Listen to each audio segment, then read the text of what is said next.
Such a gorgeous day for it to be this cold. I know, it's freaking beautiful outside. Well, it sucks here too. Pennsylvania is not, it's not my favorite place to go to either, and everything else sucks around it too, so.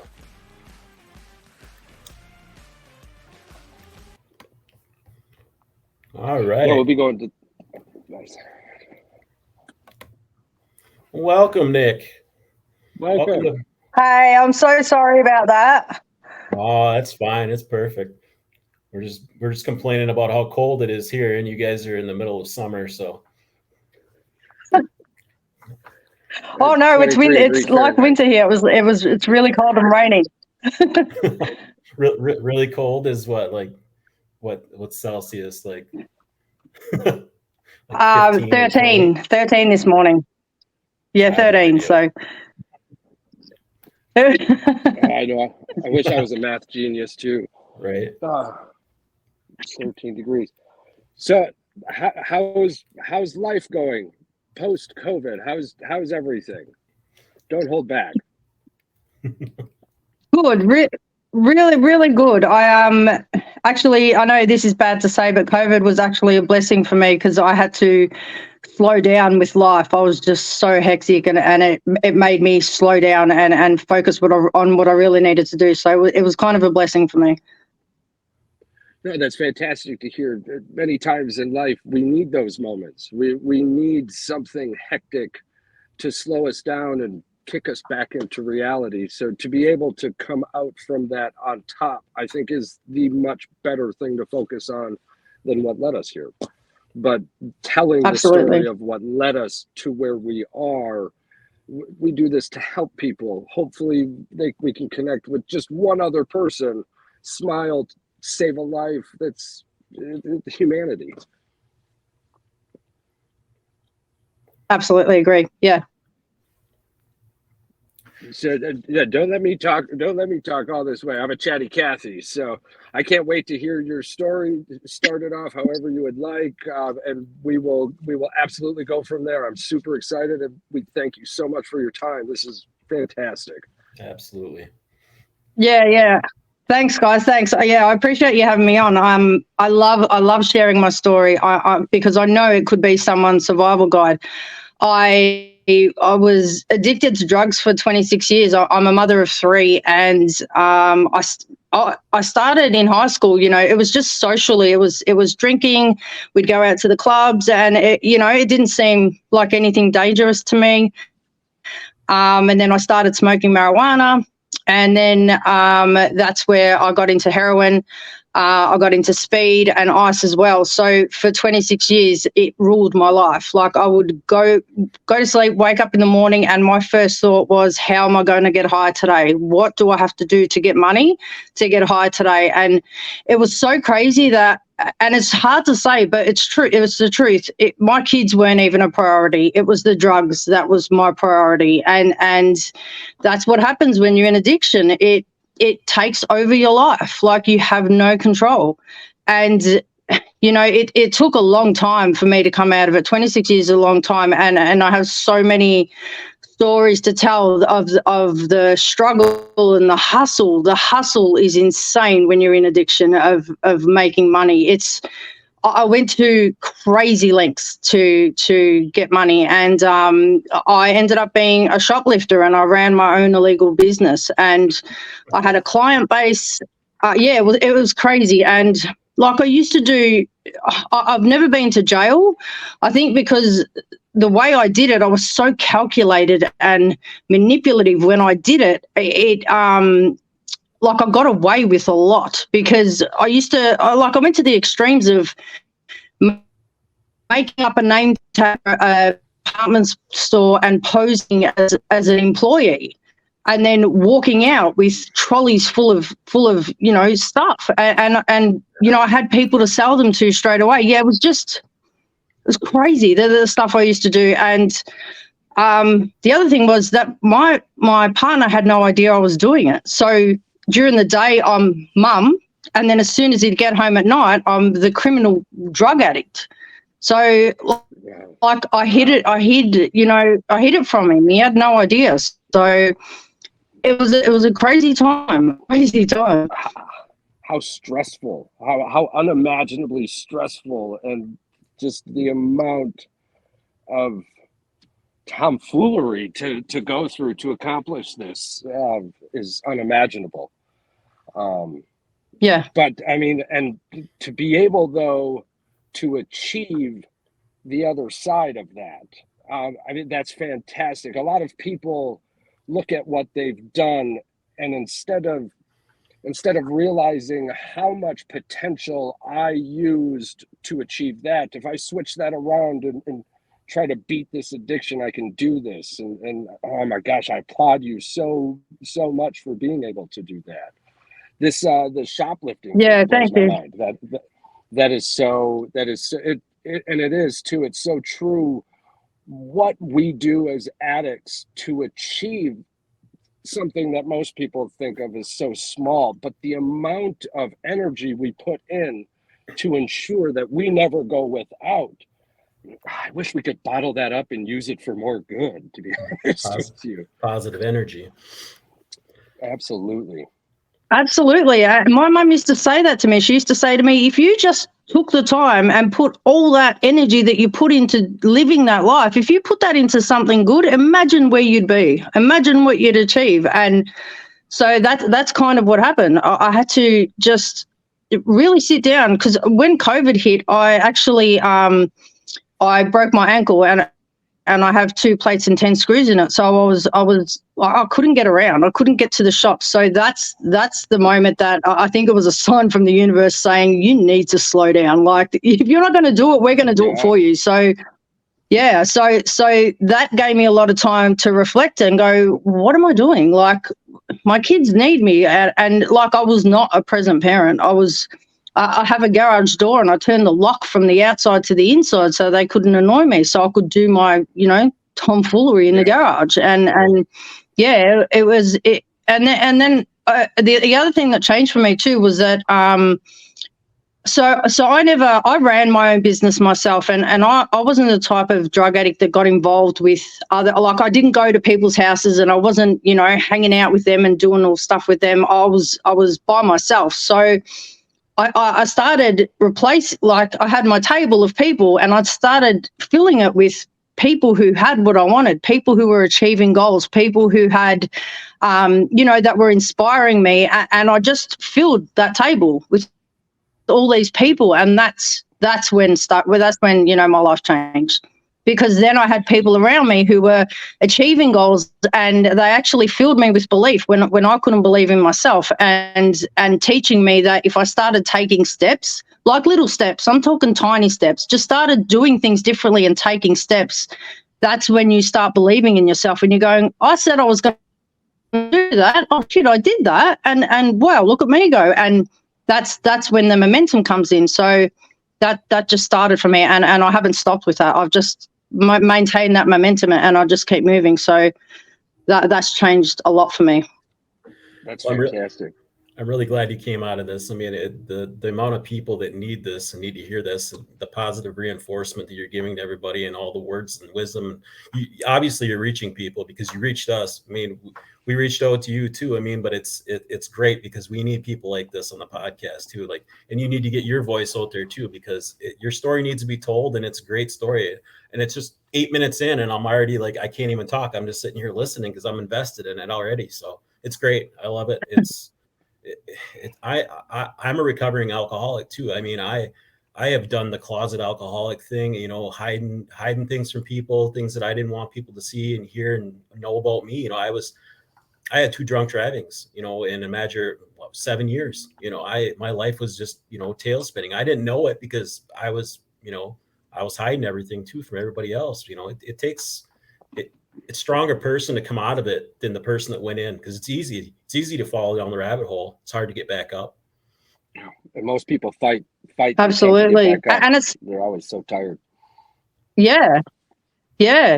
And when you're in it, it's so hard to notice that what's going on. Like, it's kind of a blur, and you just kind of just going through the motions kind of thing. But I think when something happens and you get that time to reflect and go, hang on a minute, what the hell's going on here? I think everyone needs that kind of moment. And I think when you hear people say that they've hit a rock bottom, or you just need you need to pause for a minute. If you get to pause and then really think about what's going on, I think that's a big point too. That's a big part. Yeah. The self-reflection, the moment of the mirror-looking moment, the moment that allows you to go, is this what I wanted to be growing up? Whatever it is, however that occurs, you need that moment. It's something I wanted to key on that you had mentioned that I think is probably the absolute biggest thing was your environment change, is that you filled your table with people who believed in you, who had no doubt at all that they cared about you, and that trust, that fuel behind that environment allowed you to become who you wanted to be. And again, I applaud you for that. That changing our environment is the absolute hardest thing to do when doing this. It's what makes most people fall back. Absolutely.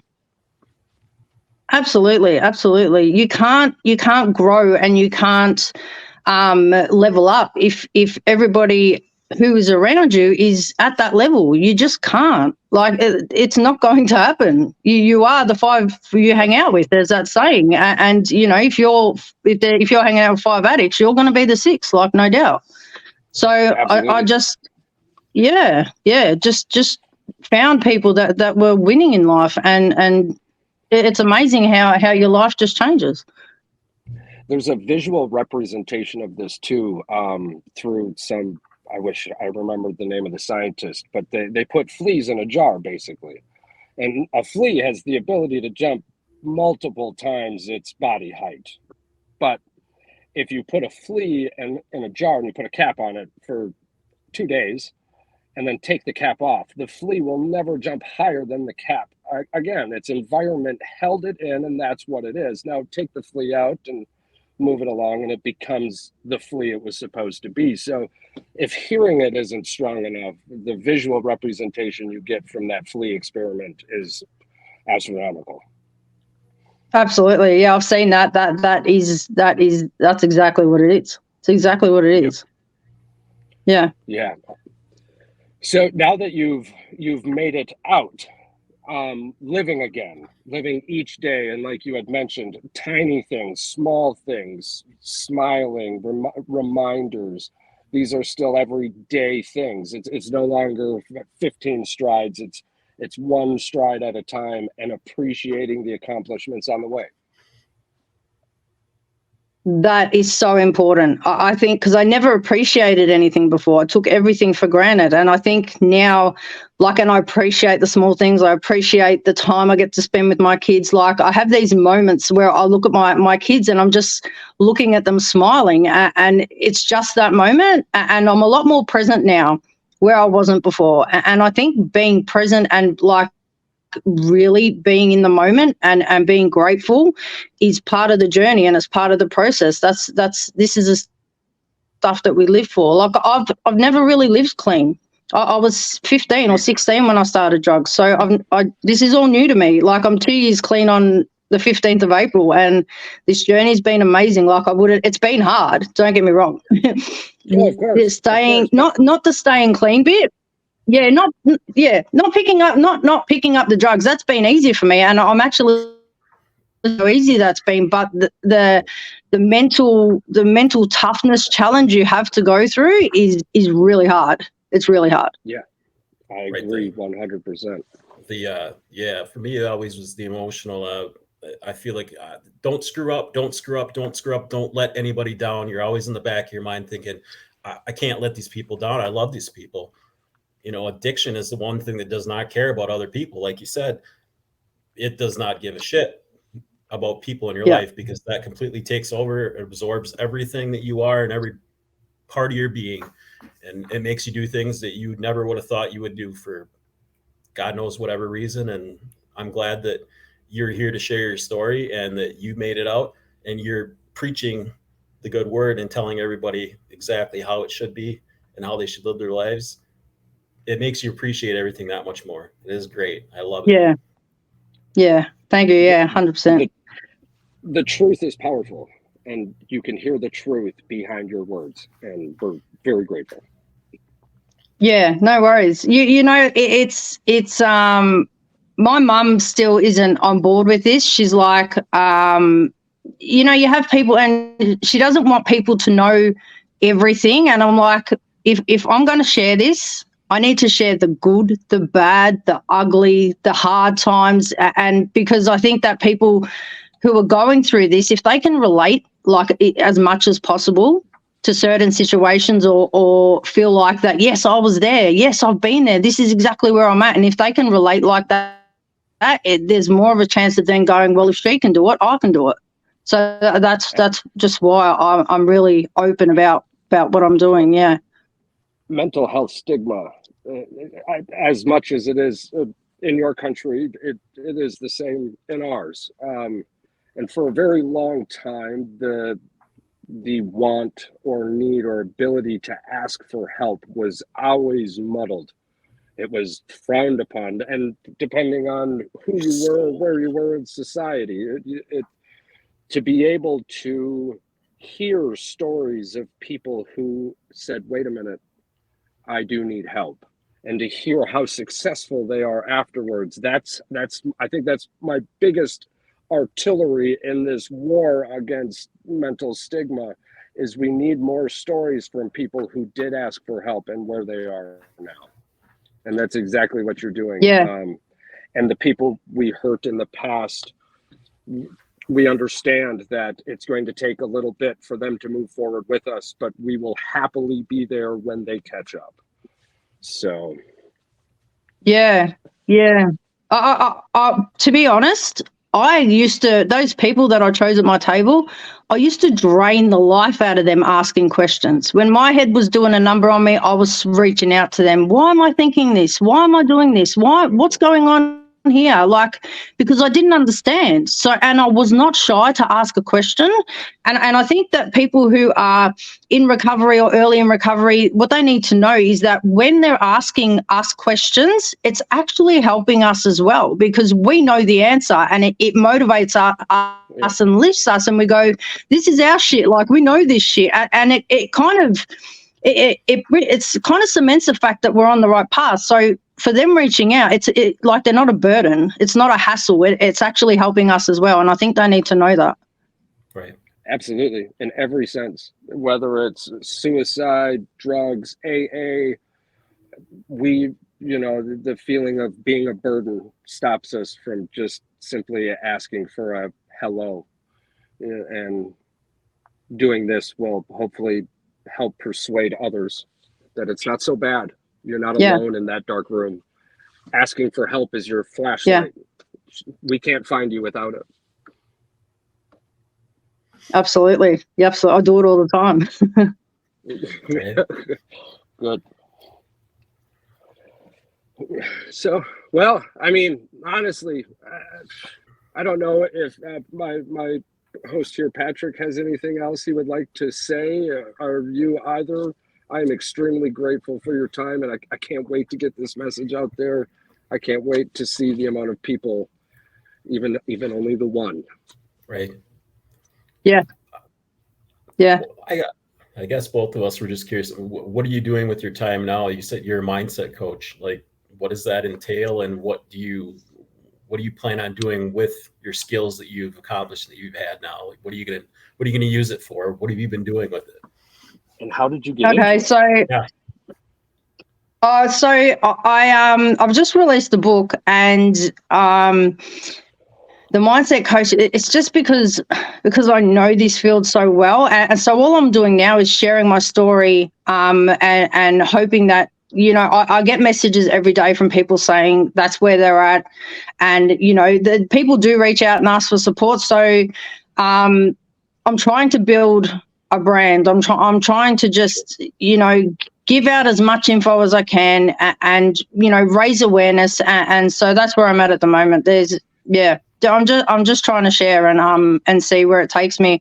I'm actually starting in April. I'm becoming a mentor for teen kids in high school. So there's 2 schools I go to, and yeah. So it's a foundation here in Australia that we go out, and kids who have got hassles at home, or whatever's going on for them, we just go there and we spend an hour with them a day, and we build a connection for the whole year, and just try and guide them through life. So that's coming up, which I'm really excited about that.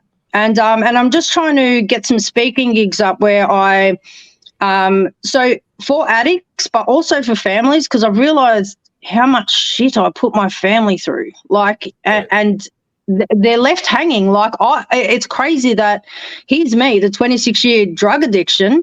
I've recovered and I've done all this personal development and life is great. And here's my mum who can't even read my book because of all the trauma and pain it's going to bring up for her. So I realised that the family need so much support. Like, the addicts get it. I don't think the family get that much. So I'm working on hosting events and trying to help the families, friends and families of addicts as well. What a wonderful point to bring up. Absolutely. Our loved ones can't be forgotten. Yeah.